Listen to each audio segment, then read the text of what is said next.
Greetings, guys, girls, and non-binary pals, and welcome back to another video. Something that we all know by this point about this channel is that at some point, somehow, I started talking a lot about parents, parenting, parental trauma, etc., with a big emphasis on estranged parents. And I love talking about this. I think it's great. It's my favorite thing to talk about, so I'm so glad it's also one of your favorite things to listen to me talk about. And a couple of months ago, I asked for your submissions to send me your stories about why you might be estranged or low contact with your parents. And I've already made one video going through your submissions, but I got hundreds of emails, So I thought that I would do a part 2, and then also let me know if you would like a part 3 of this too. Leave a like, drop a comment. Please feel free to send your own stories to dearkiwi@gmail.com. That is Kiwi with a Q.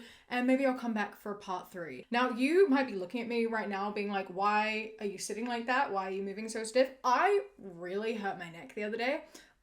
And it hurts so bad, and I can only look down. It hurts to look up and straight ahead, and I didn't realize how much until I sat down and needed to make eye contact with the camera. So if I am not looking at the camera that much, and I am instead looking down like this, it is because I'm in pain. But the show must go on. Anyway, let's get into some of your stories and reasons as to why you don't speak to your parents anymore. As I said, there were hundreds of these, and I actually have in fact read through every single one of them. I've spent a lot of time going through these. If yours is not here, it's not because I don't care or because I don't think it's a good story. It's just because there's a lot. I can only choose a few. Apologies.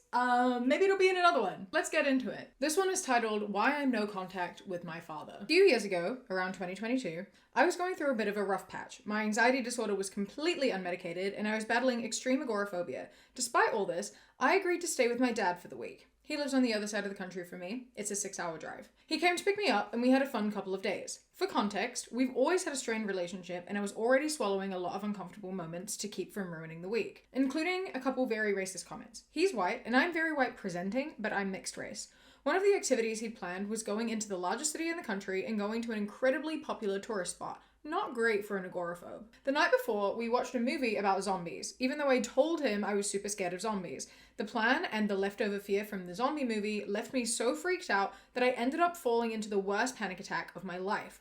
I was shaking, sweating, vomiting, crying, the whole 9 yards. This lasted for the entire night, about 9 or 10 hours. I was exhausted. When my father woke up and came into the room, I explained tearfully that I could not go out that day. Instead of, being concerned for his child who went through 9 hours of pure adrenaline and terror, he sighed heavily, rolled his eyes, and said, it's my holiday too. The rest of the week passed okay. That was definitely the moment I realized he didn't particularly care about me. We don't talk anymore for more reasons than that, but that was the straw that broke the camel's back. Nearly 4 years of no contact later, I'm medicated, recovered from my phobia, and I'm able to watch zombie movies. This is so frustrating in so many ways, and I feel like this is something that a lot of people sort of go through to some degree with shitty parents of firstly, it feels like this was a deliberate setup to just get mad.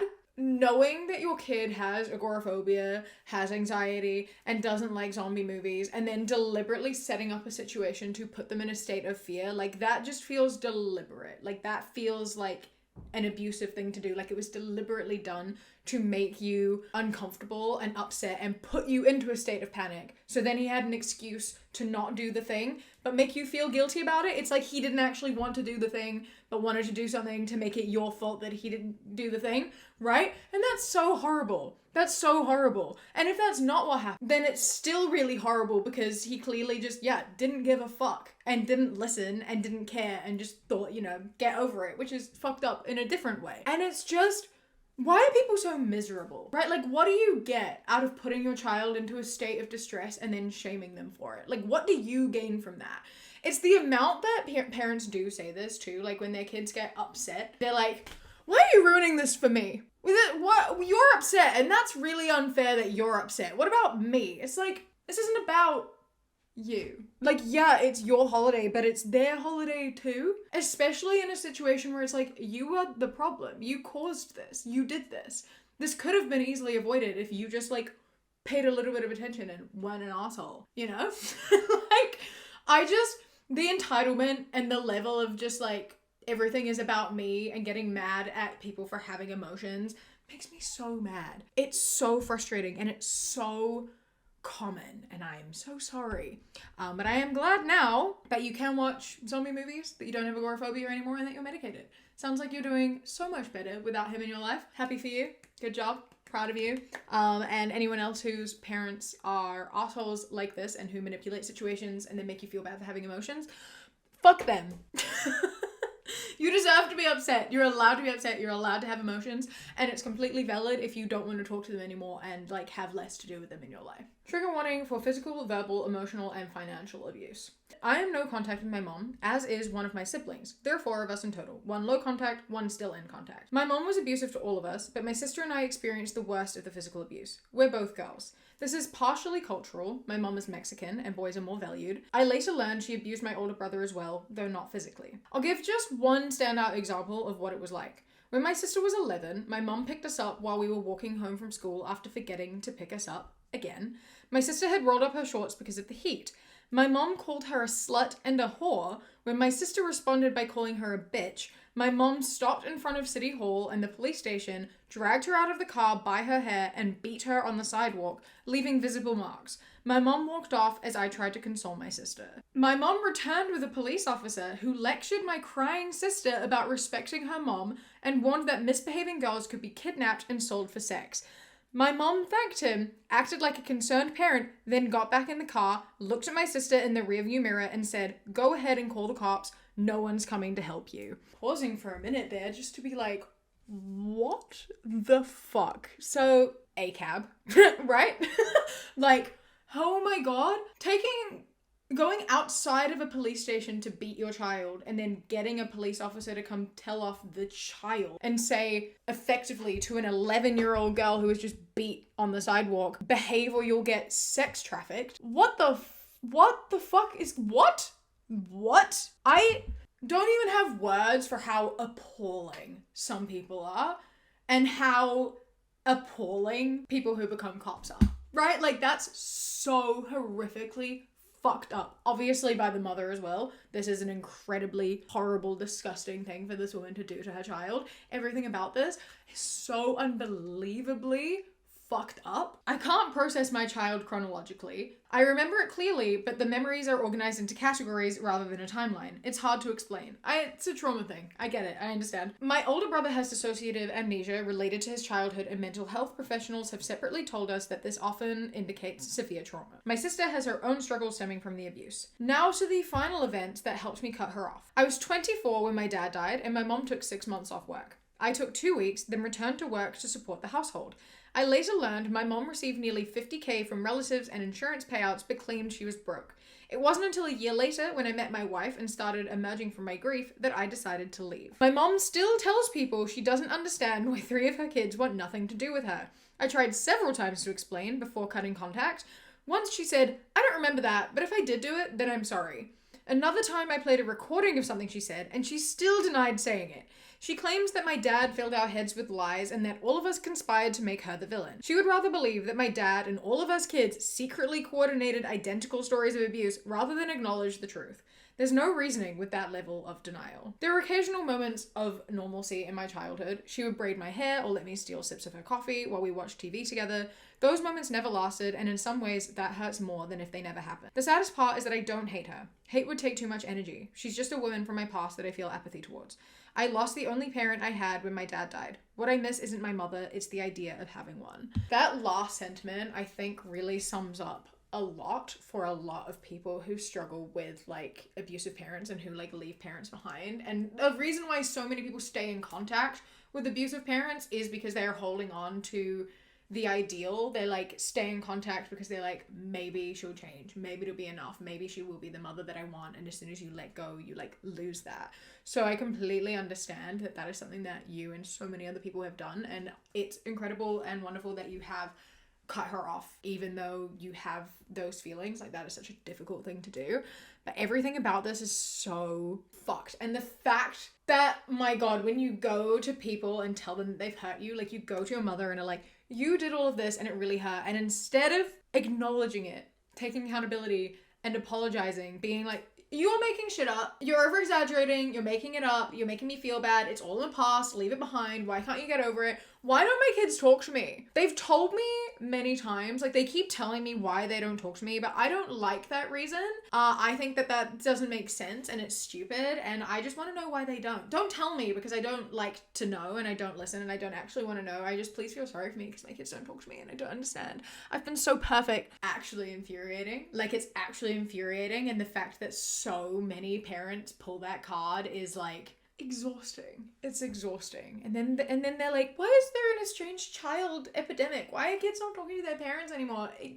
They're telling you. Your kids are telling you why they're not talking to you. You're not being left in the dark. You are being told. Just because you don't like the answer doesn't mean you don't have one. Just because you don't like what's being told to you doesn't mean it's not true. And I just really wish more people could understand that. Good Lord. And then these parents who like abuse their kids like this go on to these like estranged parent Facebook groups like, everybody feels sorry for me, and all the comments are like, you're so perfect, you did such a wonderful job. Maybe if you gave the full story. That's the thing with parents like this, is like, this woman, if someone asked her like, why don't your kids talk to you, she's not gonna give the full story, right? She's just gonna be like, I loved her. I gave them so much love and they just don't give anything back to me, and like cut out parts of the story that prove that is not wrong. And absolutely, yeah, like I feel like a thing with abuse is it makes it so hard when there are good moments too, because it also makes it harder to leave, right? Because you hold on to those good moments and you're like, maybe I'll get more of those. You're like, I can get them sometimes, so maybe I can get more of it, and it makes it harder to leave, and it also makes it harder to reflect on how bad the situation was, because you convince yourself that it wasn't as bad. And it sucks, and it's hard, and I'm glad that you made the decision to cut her off, and like, you still have those good memories and they hurt, but I'm glad that you still have them anyway. When I was 6, my adoptive mother was the kind of person who would start hitting me in public and screaming about how the way I was walking as an undiagnosed hypermobile autistic kid with ADHD made me look like a fucking arsehole. And she never treated me better until I was an adult who could defend themselves. She would find or make up reasons to beat me, like claiming I took string cheese from her work lunchbox without even having a reason to think that, and it didn't even happen to begin with. So she spent half an hour slamming my head into a wall while screaming at me to admit to taking it. More than a few times, she'd beat me for showing symptoms of my undiagnosed disabilities, and also hid them from me once I was diagnosed. Info on that is in the screenshot. When I was 11, she found out I was depressed and told me that if you hate living so much, why don't you do the world a favor and kill yourself? But you won't because you're a coward. So many times she would scream at me about how she's embarrassed to be related to me, how I'm lucky she doesn't throw me out as a minor, that I'm a waste of resources, and even that I'll never be worth anything to anyone. My adoptive father would always take her side, defending her with things like, that didn't happen, you misunderstood what she said, or she had her reasons. He never cared when she assaulted me or emotionally abused me. 7 times growing up, I tried to go to him for help to protect me from his wife, and every one of those times, he did nothing but blame me, while pretending that every other time it didn't happen. On a better note, when I was 23, I found my bio mom and got to see her a lot before she passed with me at her side from alcoholism-induced word I don't know how to pronounce. And I've connected with my bio dad. Then there's a ton of screenshots of their adoptive father being like, hey, can we talk? How are you? How's it going? And saying, sorry, how you doing? And then they said, do you want the happy false answer or the brutally honest answer that you will not like? Brutally honest. And then they sent like a really long message kind of describing what I've just said about the situation growing up and the abuse that happened and the fact that he just stood by and let it go on. And he said, I still believe we should meet face to face and discuss this as equals and then agree on what direction we will take. No, as I already said, you wasted every chance you undeservingly were given. I will not give you another chance just so you can continue to pull your bullshit. I will not be responding further. Goodbye. Where is this all coming from? We're adults and adults talk to each other. I can fly out there and meet you somewhere and we can talk. You're an adult now and you make your own decisions, but I think we owe it to each other to meet. I'm curious on where all this hate is coming from. If this is your decision to close the door, but just remember, no matter what, I'm still here if you want to talk. The audacity, right? Like the absolute audacity for, especially at the beginning, for like this story is obviously like so horrible of this person having gone through such horrible abuse and this man just standing there and being like, there is a reason for it. There was a reason. It had happened. Like, your mom did it for a reason. You just have to deal with it. I'm not going to do anything. I'm not going to step in. I'm not going to stop her. I'm not going to do anything. And, like, I understand that potentially this man was also a victim of her, but that doesn't excuse the fact that he didn't stand up for his kid or do anything about it, right? Like, both of those things can be true. We talk about this a lot. And then the audacity to this person then come and be like, here are all the reasons why I don't talk to you anymore. You really hurt me as a kid. You didn't stand up for me, and I feel betrayed, and you didn't care about this. And the response to be like, I don't understand where this anger is coming from, and I just think that we should meet and talk like adults. Fuck off, man. It's a bit late, right? It's a bit late. And I understand that some people want to, like, forgive and rekindle relationships and move on, and that's fine if that's a decision that you want to make, but it's also so valid to want to leave that behind, because, like, that's a lot of hurt that came with this relationship. And to continue to, like, push it and be like, are you okay? Are you okay? I'm worried about you. And, like, only act like you care about your child after they've stopped talking about you is so sad and so fucked up. Like, not showing any care and love until they cut you off, and then suddenly you want to be parent of the year is, like, that makes it worse almost, right? Like, that's so fucked up, and it must be so hard to deal with. And I also just, in this instance especially, like, really truly don't understand abuse when it comes from adoptive parents especially. And it's interesting because adoptive parents are generally, like, there are so many adoptive parents who are abusive as well, and it's so strange. Like, obviously a lot of the time you're choosing to have a kid regardless of whether it's adoption or not, but, like, to adopt a child is, like, such a long, difficult process, right? Like, you have to undergo so much in order to be able to adopt a child. Like, that is something that you have had, like, you can't do that by accident. That's something that you've had to put a lot of thought into. There's, like, so many background checks and, like, things that you have to go through in order to be able to adopt a child. And then you do, and you tell them that they're a waste of space. Like, did you adopt a child just to have someone to have power over?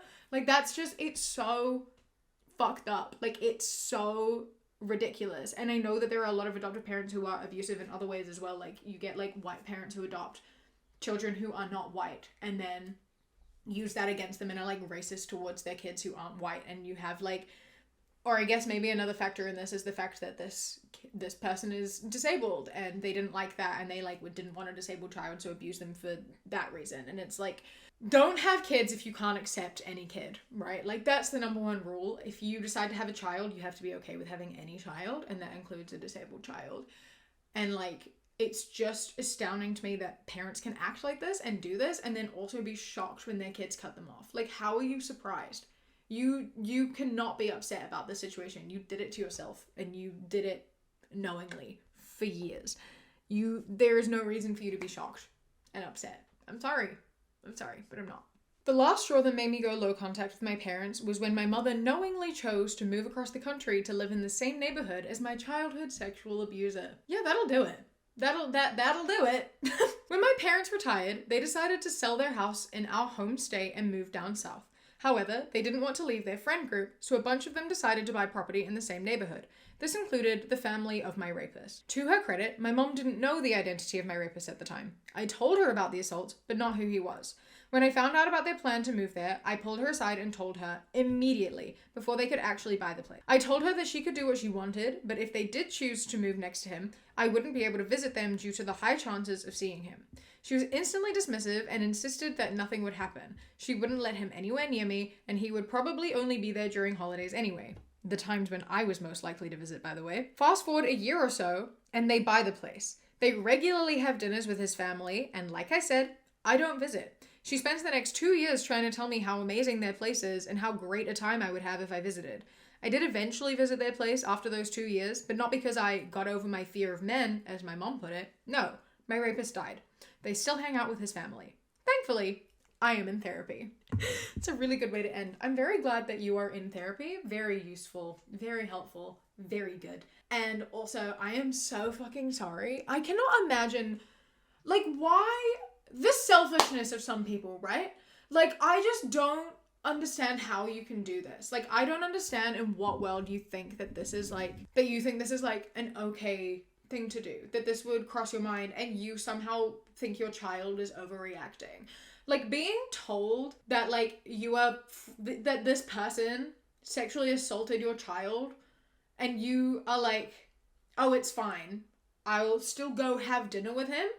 I won't let him near you. Don't worry, I'll keep him away from you. But I'll be all buddy-buddy with him. I'll still hang out with him and have dinner with him, and you're just gonna have to be okay with it. You should just get over your fear. Like, that's such a horrible, horrible thing to say. If my mother was friends with someone who sexually assaulted me or abused me in any way, I would never speak to her again. Right? Like, I think I can tolerate a lot of bullshit. I have tolerated a lot of bullshit from a lot of people. But if anyone in my life was friends with my abuser, I would never talk to them again. It doesn't matter how close I am to them. It doesn't matter. Like, I don't give a fuck if there's a single person in my life who decided to go and hang out with him. I'm not talking to them. Ever again. So, like, very valid to not visit them for those 2 years. And I know you went recently to see them, which, you know, if that's a decision that you made, maybe it's something that you decided to do to help you with your healing and for therapy reasons, which I respect and understand. Sometimes those sorts of things are really good to do for therapy. Maybe you want to move on in your relationship and try to build something up again. I don't know. I can't speak on behalf of you, but if you decide to never speak to your parents ever again, I completely think that you would 100% be in the right.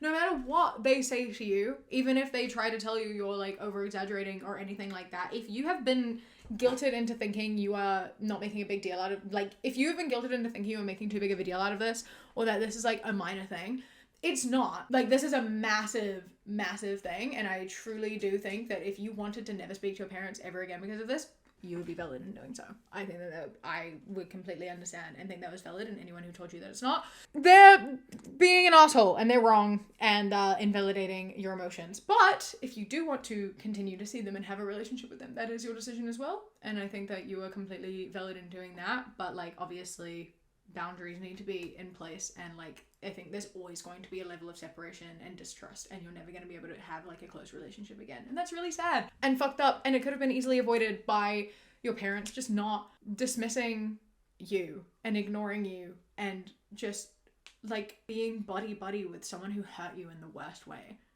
It's so fucked. So fucked. Also, yay that he's dead. Love that for you. So good. Love that. Great. Brilliant. 10 out of 10. I'm 43. Both of my parents have been garbage over the years, but my mom has started acknowledging and apologizing for the things that she's done. We're in contact regularly, but I don't trust her enough yet to tell her in-depth things about my life. We might get there. Now, my biological father is an absolute nightmare of a human being. He was in love with Rush Limbaugh, how do you say that? Limbaugh? And called me a feminazi for the first time when I was around 9. Jesus Christ. The reason? I asked why my stepmom, who was an incredible woman who loved me fiercely and stood up for me anytime she heard my dad say fucked up shit, I don't know why she stayed with him, was the only one who worked full-time, cooked, cleaned, and grocery shopped. It made no sense even to my child brain. He said lots more fucked up shit over the years, but I went no/low contact with him when I was about 30, after he told me that I deserved to be dragged out into the street and shot for my beliefs. Oh my god. What? Imagine saying that to anyone, let alone your child. Right? Like, how is that even a thought in your brain? I just don't understand, like, telling someone they deserve to die, really, for any reason. I love saying that after I've just cheered for someone's death, but, like, you know, there are exceptions to the rule. This is truly so fucked up. Like, that's such a horrific, horrific thing to say to someone. Good God. We're in the US and I'm progressive, so those beliefs are things like human rights, reproductive choice, and Nazis are bad. He's one of those alt-right idiots who idolize Alex Jones and love the Constitution, but conveniently forgets about any amendment other than the second one, the one about guns. I'm pausing here for a second just because, like, this is something that so many people experience, and I, like, am so glad that I have never had to deal with, of having such strongly conservative family members, right? I cannot imagine how difficult it must be growing up in a family that is, like, alt-right. Like, growing up with parents who are, like, so bigoted and horrible. It must be so difficult, especially as, like, a queer person or anything, right? Like, it just seems like it, like, I am so glad I was never around that growing up. I don't have really any family that is right-wing. I have a conservative auntie and uncle, but they're not, like, raging loud, and they don't threaten anyone with violence. And then I have family who are just don't care about anything at all, but we don't like interact with them. But then everyone else in my family is all like liberal and left wing. Like even my like grandma who is like in her late 80s, we would sit down and talk about like Black Lives Matter and fuck Donald Trump. I had a conversation with my 93-year-old great uncle last week where he was talking about how horrible Trump is, and he made a joke about my cousin said modern human history started when human rights started, and my 93-year-old great uncle said, oh, so we're not in modern human history yet. Like, I cannot fathom having such horrible people in my life, and especially like growing up around them. Like it would be so difficult. And it's so impressive that so many people are able to break away from that. Like, I'm so glad that we have access to more information now, and there are so many people who are able to like educate themselves and like meet people and break away from that. And that is a beautiful thing about the internet, despite, the fact that also the other side happens as well, which is a bit upsetting. But, it would be difficult. Is my thing. I'm so sorry to you for growing up with a father who called you a feminazi when you were 9 and then told you should die for your political beliefs. And I'm so sorry to everyone else who also grows up and has grown up with family who are like horrible alt-right bigots. Fast forward to a couple of years ago, I get a text that my stepmom died. He told me this in a fucking text message. He called me sobbing a few minutes later and told me she had cancer. I'd still been in contact with her and she never told me that she was sick. My father decided not to tell me when she got extremely sick or when she went into hospice, and I didn't get to say goodbye. That's so sad. I am so sorry. As angry as I was at him, I knew she'd want us to try and have a relationship, so when he begged me to come visit him, I agreed. The next day, my male partner and I drove 600 miles, and he was nasty to me from the second I arrived. I've been plus sized my entire life, and the first thing he said to me was about my weight, and how no man wants to be with a fat girl. So I guess the man at my side didn't count? I don't know. That's this is the thing with men like this, right? And like how fucking ridiculous they are, and how they like don't have a single thought of their own and like don't actually care or understand anything. Like the only thing you could think of is like, oh, you're fat and that's bad because no man will want you, while she's literally with a man. So clearly not even true. And also when people act like that's the most important thing, like I feel so sad for them. Like the fact that the most important thing in your life is how other people view you, not even how other people view you, but how desirable you are, like that being the most important thing in your life is really fucking sad. It's really fucking sad. And the fact that people, like men like this, view women as like just you have to be desirable to me is horrible, especially when you're fucking talking to your daughter. You're like, oh, well, I don't think you're attractive. Good. You shouldn't be attracted to your daughter anyway. So I don't really know why you're offended by the fact that you don't find her attractive. Yikes. And she's in a relationship already. It just makes no sense. It's fucking ridiculous. Okay. He said lots more stuff about how he never wanted a daughter and what a disappointment I was to him, literally from the second I was born. He told me that when he met my stepmom when I was 3-ish, he wasn't going to tell her that he had a kid because he didn't want me to get in the way of their future family. But his mother let it slip and my stepmom was appalled and broke up with him. She made it a condition of the continued relationship that I be included in their life, which I never knew. That's so interesting. I wonder why she decided to go back and stay. I wonder how long that relationship had been going on before that happened. Like, I feel like there's so many red flags here, and I am curious about what led her to going and staying for such a long time. He was telling me all of this and laughing, like it was a joke, and concluded with, now that she's gone, I guess I don't need to worry about you anymore. Then he started talking about how hot my sister, not his daughter, we're technically half sisters, is. There was more, but it's all disgusting, so we went to bed. I'd driven 8 hours to have this gross old man insult me, and I just shut down. We woke up the next day and left immediately, and I haven't spoken to him since. There isn't a single thing that could get me to speak to that man. The ending there, I love proving my previous point of being like, the only thing he said after that was talking about how hot my sister is. We're not related, don't worry. I honestly don't think he cares, though. I feel like it doesn't even matter. Based on everything that I just read, I feel as though even if you were related, that conversation probably would have happened anyway. Just feels like he's that type of guy. We've all heard how Donald Trump talks about his daughters, right? Feels like he's that type of guy. And that's disgusting and horrible. And yeah, good choice to never speak to him again. I am so confused by these people. Like, I don't understand how people crave so much power. Like, all they want is to, like, upset people and diminish people and belittle people to feel good about themselves. Like, that's so pathetic. Telling your daughter to come see you specifically so you can, like, insult her and go off at her and, like, threaten her, etc. Like, what was the point? What do you gain out of that? And, like, what you do gain out of that is, like, how does that make you feel good? How is this something that makes you feel good? I don't understand why they don't channel their energy to other places. I don't understand. I don't get it. These people make no fucking sense to me, and I will never understand, and I just wish people could fucking chill out and, like, let people exist and just be kind.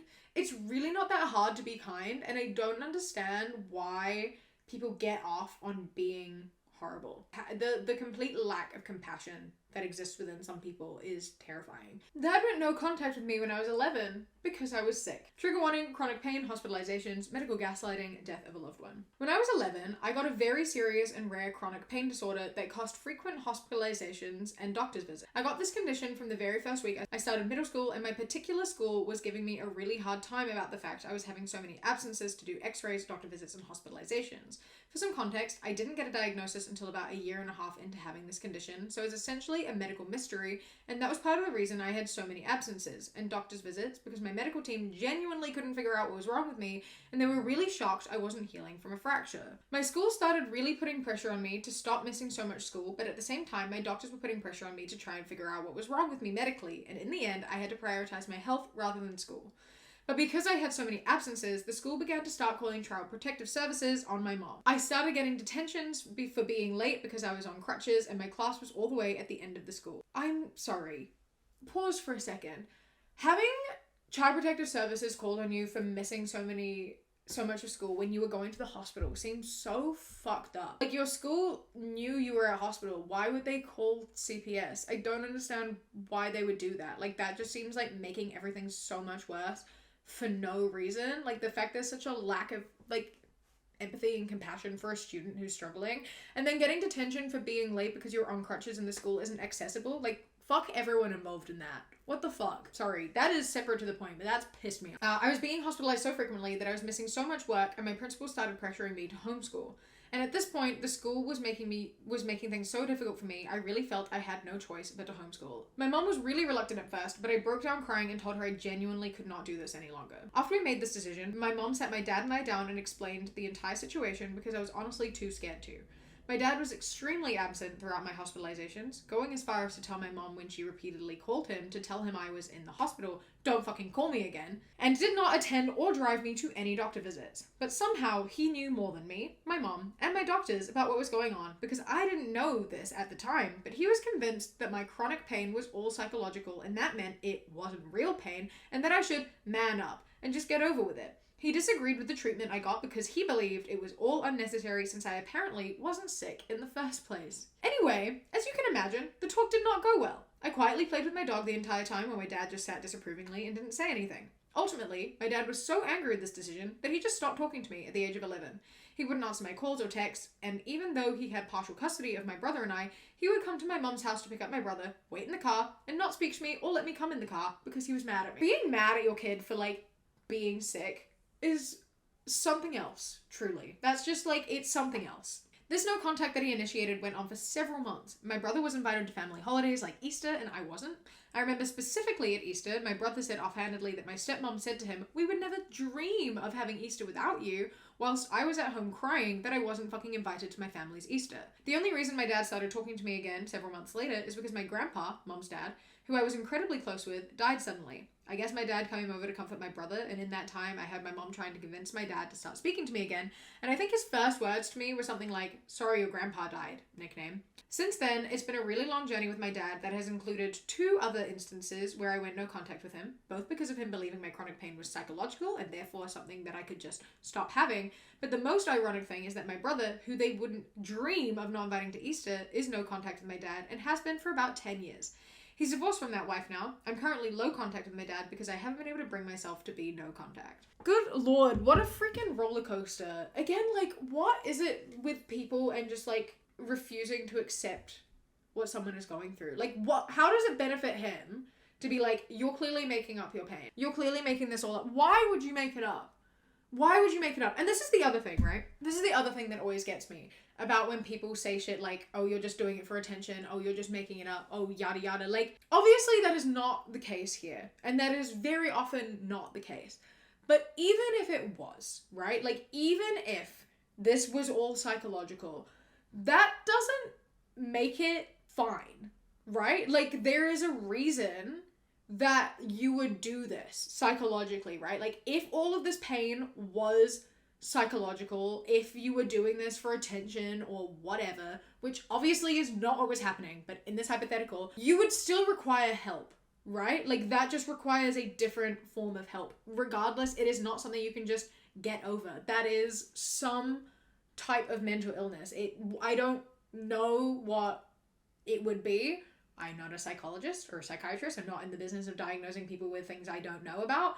But, like, that would still require some level of care, and it would still require compassion from your parents. Like, when people, like, do shit for attention, there is something going on. There is something that needs looking at. When people lie about things, there is a reason that they are lying about those things, right? You can't just be like, oh, that's a lie, and brush it off as though it's nothing. Like, most of the time, there is something hiding beneath whatever lie is being told that requires attention, especially when it's coming from children, especially when it's something so large on this degree. Something is happening and it requires attention, not just being brushed off and being told to get over it. But obviously that's not even what was happening here. This was actually a physical disability and chronic pain that was in fact happening and not psychological. And like, it serves no purpose to just ignore it and then to get mad about it. Like, not talking to your kid because they have a disability, like, they didn't fucking do anything. This is an 11-year-old kid who is struggling so much with pain.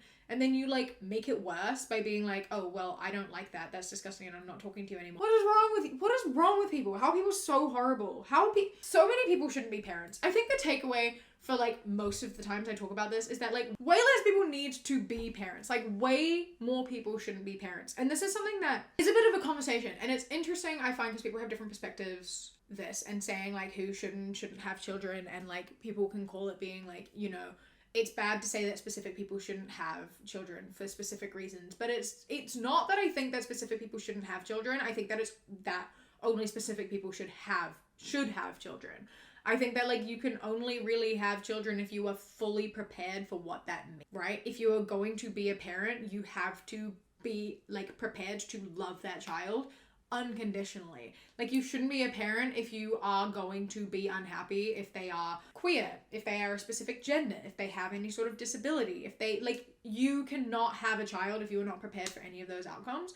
You have to be prepared to have a kid, and you have to be prepared for everything that it means to have a kid. And so many people just aren't, and then think that that's normal and go about their lives and be like, yeah, but you're alive, so you're welcome. And it's like, no, you shouldn't be a parent. And it's so many parents, and it's so upsetting. Believe people when they say things, and also ask questions as well, right? Have conversations, find out what's going on. Like, even though this, you know, pain obviously wasn't psychological, there was also psychological shit happening that also required being talked about and, like, needed dealing with, such as the stress that comes with the school being so ableist and fucked up and horrible. I hope that you find whatever makes you happy and what works for you, and I hope you're doing okay, and that you at the very least have the ability to not speak to your father when you don't want to. So I'm going to leave that there, I think. I hope that you have enjoyed. Sorry again if my audio is not very good because I'm sitting all the way back here. I apologize. Hopefully I'll be in less pain later, but who knows? If you enjoyed this video, please don't forget to leave a like, comment, subscribe, all that good stuff. If you have a story that you would like to share, please don't forget to send an email to dearkiwi@gmail.com. I will also write it down in the description so you can see it more clearly. A huge thank you to my Kiwi Cat patrons: Eden, Amelia, Rain Remaining, Mossy Moose, Bingo Bango, Who Ate My Mango, Kiarum, Bug Loves Cats, Kojo, The Beebs, Tess, Bree, Chastity, Beckett, Prismatic Petey, Sushi Kawaii, Phil the Duck, River, Queen Glimmer, Ella, Mr. Noodle, Radsack, Knitting Menace, Chris, Ellie, Ikazel, Alexis, and Nevea. I love and appreciate you so much. Thank you so much for joining. I hope you enjoy the rest of your day. Stay safe. Keep fighting. I love you. Mwah. When you close your eyes, you replace the darkness.